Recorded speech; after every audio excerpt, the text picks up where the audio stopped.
Welcome to sweet stories upcoming రివ్యూలోకి వెళ్ళిపోదాం. Dummy చిన్ని ఎంగేజ్మెంట్ని వీరు చాలా గ్రాండ్గా జరిపించాలని ఇంట్లో ఫంక్షన్ని అరేంజ్ చేస్తారు.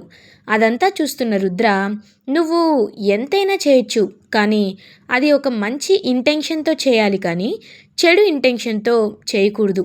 ఫలితాన్ని ఆశించాలి, నిస్వార్థంగా ఉండాలి. అంతేకాని నువ్వు చేస్తున్న ఈ పని ఒకరిని బలి కోరడమో, ఒకరి జీవితాన్ని నాశనం చేయడమో కాకూడదు వీరు అని ఇంకా వీరుకైతే చెప్తారు. సో వీరు ఏమీ మాట్లాడకుండా సైలెంట్గా అలా చూస్తూ ఉండిపోతారు.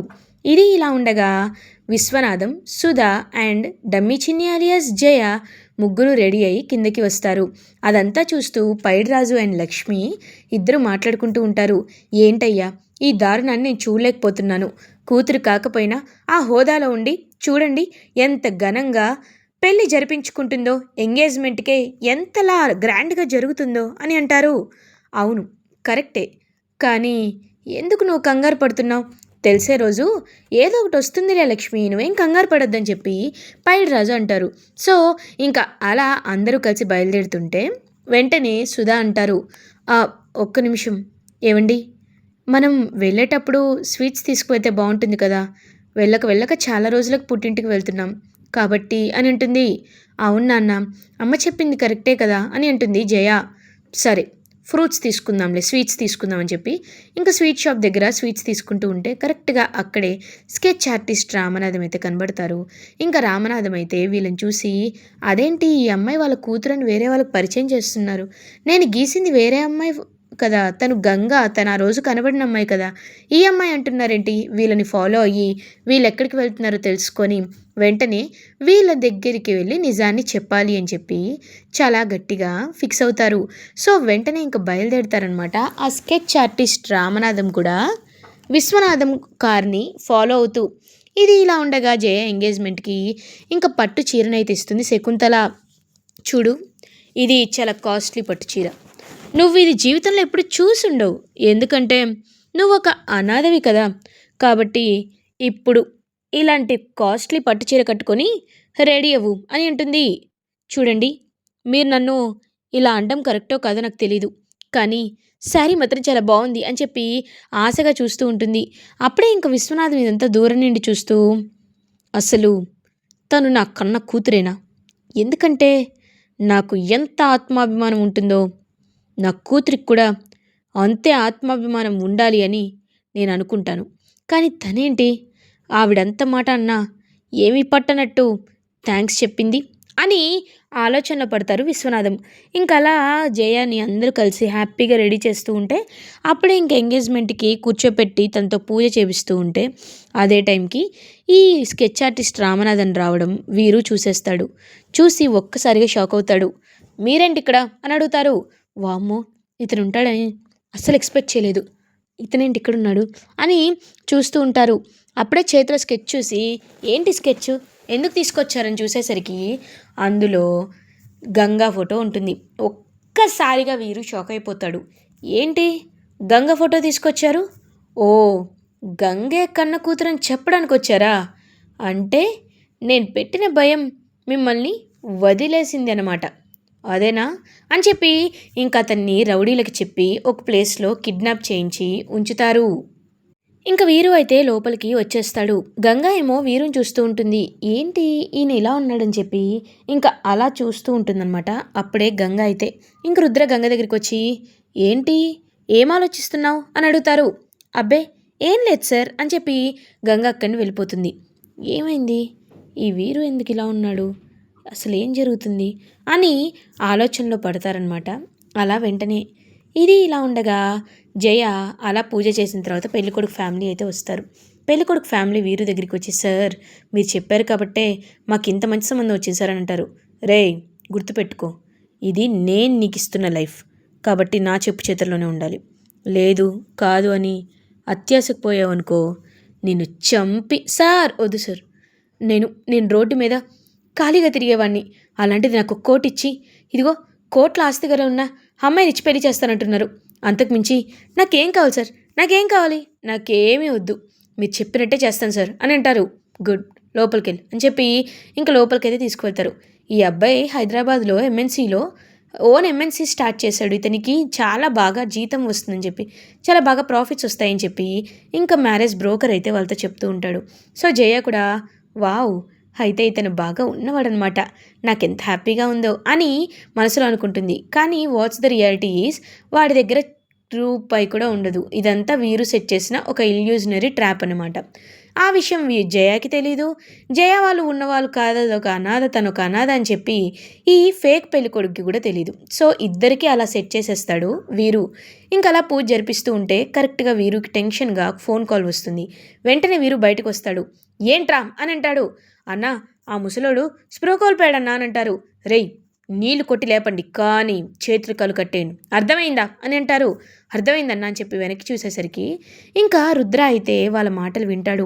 వీరు మాటలు విని ఎవరి గురించి మాట్లాడుతున్నాడు, ఎవరిని కిడ్నాప్ చేసి పెట్టాడు, నాకేమీ అర్థం కావట్లేదే అని చెప్పి అలా ఇంకా చూస్తూ ఉంటాడనమాట రుద్ర. అప్పుడే కరెక్ట్గా రుద్రకి డౌట్ వస్తుంది. ఇంక వెంటనే సీసీటీవీ ఫుటేజ్ చెక్ చేస్తారు. స్కెచ్ ఆర్టిస్ట్ రామనాథం రావడం అయితే అందులో కనబడుతుంది. ఒక్కసారిగా ఇంకా అలా షాక్లో ఉండిపోతాడనమాట రుద్ర. అంటే స్కెచ్ ఆర్టిస్ట్ రామనాథం గారు ఇక్కడికి వచ్చారనమాట. మరి రుద్ర ఎందుకు ఆయన్ని కిడ్నాప్ చేయించాడు? వీరు ఎందుకు ఆయన్ని కిడ్నాప్ చేయించారు? దీని వెనకాల ఏదో ఏదో కారణం ఉంది. అదేంటో ఖచ్చితంగా తెలుసుకోవాలి అని చెప్పి చాలా అంటే చాలా గట్టిగా ఫిక్స్ అయిపోతారు రుద్ర. ఇంకా అలా రుద్ర అయితే వెంటనే సీసీటీవీ ఫుటేజ్ ఆధారంగా వాళ్ళ దగ్గరికి వెళ్ళి వాళ్ళందరినీ కొట్టి ఇంకా అలా స్కెచ్ ఆర్టిస్ట్ విశ్వనాథన్ అయితే కాపాడి అతని ద్వారా, అతని స్కెచ్ రైటింగ్ ద్వారా క్లియర్గా గంగే విశ్వనాథం కన్న కూతురు అనే విషయాన్ని అయితే ఇంక తెలుసుకొని ఇప్పుడు ఈ విషయాన్ని విశ్వనాథం మావయ్యతో చెప్తే ఆయన రిసీవ్ చేసుకోగలరా? కావాలని ఇదంతా చేశారని అనుకుంటారు. కావాలని గంగని తన కూతుర్ని చేయాలనుకొని బ్లేమ్ చేస్తున్నామని ఖచ్చితంగా నమ్మిస్తాడు. లేదు, అలా జరగకూడదు అని చాలా గట్టిగా ఫిక్స్ అవుతారు. ఫిక్స్ అయ్యి ఇప్పుడు నేను ఏం చేయాలి అని చెప్పి ఆలోచిస్తూ ఉంటే కరెక్ట్గా అదే టైంకి ఇంకా అప్పుడే గంగ సరే ఏమైంది అనేసరికి గంగ వైపు చూస్తూ ఉంటాడు రుద్ర. ఏం లేదు గంగ అని చెప్పి అక్కడి నుండి ఆ స్కెచ్ తీసుకొని వెళ్ళిపోతాడు. రుద్ర తన సీక్రెట్ బ్యాగ్లో ఆ స్కెచ్ని అయితే పెట్టుకుంటాడు. ఇంకా అలా జయ ఎంగేజ్మెంట్ అయితే అయిపోతుంది. ఇంకొక నెల రోజుల తర్వాత పెళ్ళి అని ఫిక్స్ అవ్వడంతో వీరు అదేంటి ఇంకొక 10 రోజుల్లో కానీ వారం రోజుల్లో కానీ ముహూర్తాలు లేవా అని అడుగుతారు. బాబు, ఇది ఆషాఢ మాసం బాబు, ముహూర్తాలు లేవు, కాబట్టి తన్ని మీరు శ్రావణ మాసంలో పెళ్లి చేయొచ్చు తనకి అని చెప్పి చెప్తారు. ఓ అవునా అని చెప్పి అలా ఇంకా చూస్తూ ఉంటాడనమాట వెంటనే. సో అందరూ ఎంతో అంటే ఎంతో హ్యాపీగా ఫీల్ అవుతారు. హ్యాపీగా ఫీల్ అయ్యి ఇంకా అలా పెళ్ళికొడుకు వాళ్ళ ఫ్యామిలీకి కూడా విజయేంద్ర అంకుల్ అయితే చక్కగా సెండ్ ఆఫ్ అయితే ఇస్తారు. ఇంకా అలా రుద్ర వీళ్ళందరూ కూడా హ్యాపీగా చూస్తూ ఉంటారు. అలా ఫంక్షన్ కంప్లీట్ అయిపోతుంది.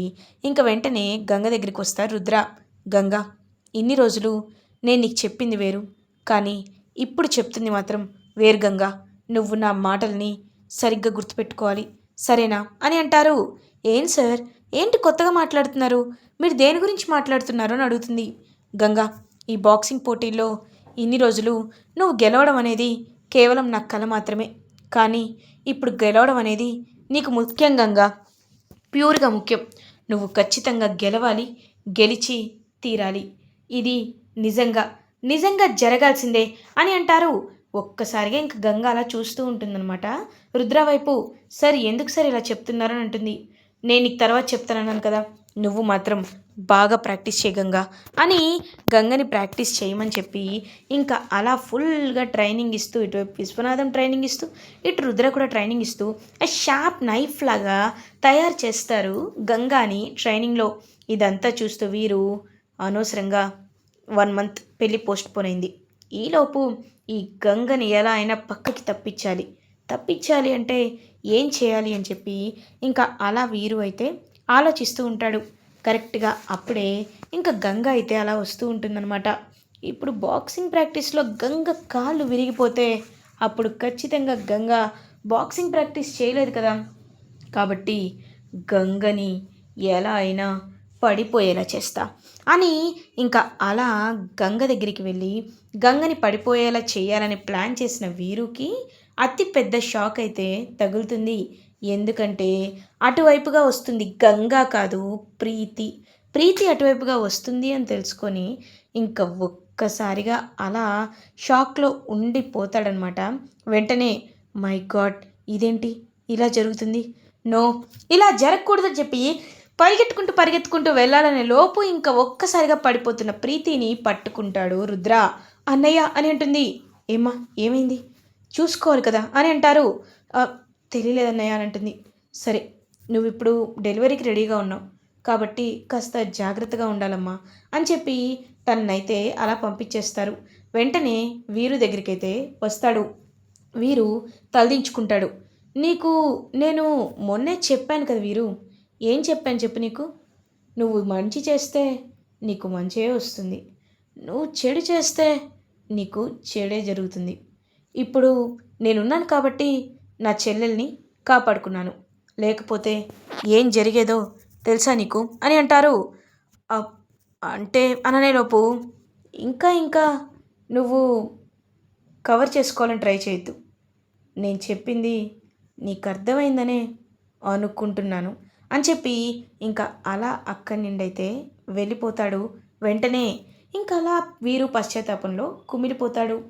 ఇలా ఎపిసోడ్ ఎండ్ అవుతుంది. ఫర్దర్ ఎపిసోడ్ రివ్యూస్ ముందుగా మీకు కావాలి అనుకుంటే మా ఛానల్ సబ్స్క్రైబ్ చేసుకోండి. Thanks for watching.